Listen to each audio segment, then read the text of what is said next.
ଚାଲିଛି ନା ତ ଏ ହେଉଛି ମିକି ଫାଷ୍ଟ ଫୁଡ୍ ଆମ ବାଲେଶ୍ୱର ବାଉଁଶକୁଲିରେ ବସ୍ ମୋ ଛୋଟ ଦୋକାନରେ ନିଜେ ମୁଁ ମାଲିକ। ସର୍ଜାର କ'ଣ ହେଉଛି ଏବେ ଚାଉମିନ ଭଜା ଚାଲିଛି। ଏଇଟା ବୋଧେ ଏଗ ଚାଉମିନ ଡବଲ ଅଣ୍ଡା ବାଲା।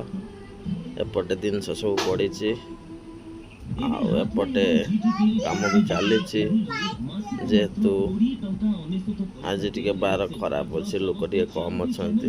ଆମ ସର୍ଦାର ପୁଣି ସର୍ଦାର ଭାଜି ଚାଲିଛି ଚାଉମିନ। ଆମ ସର୍ଦାର ସେ ଶୁଣିବା ପାଇଁ ନାରାଜ।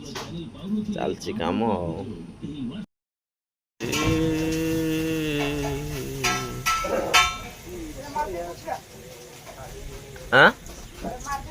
ହଁ ସରିଗଲା ନା। ଗୋଛା ଗୋଛି କରିବା। ପ୍ଲେଟ୍ ଗୁଡ଼ା ଧୁଆ ହବନି ତ ଆଜି? କାଲିକି ଧୋଇବା ସକାଳୁ? ହଁ ବେପାର ଆଜି ଏତେ ହେଇନି ନୁହେଁ? ବେପାର ହେଇଛି ଯାହା ଯାକ ହେଇଛି ଆଉ। ହଉ ଗୁଛ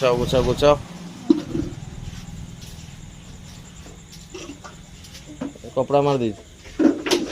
ଅଣ୍ଡା କାହିଁକି ବା?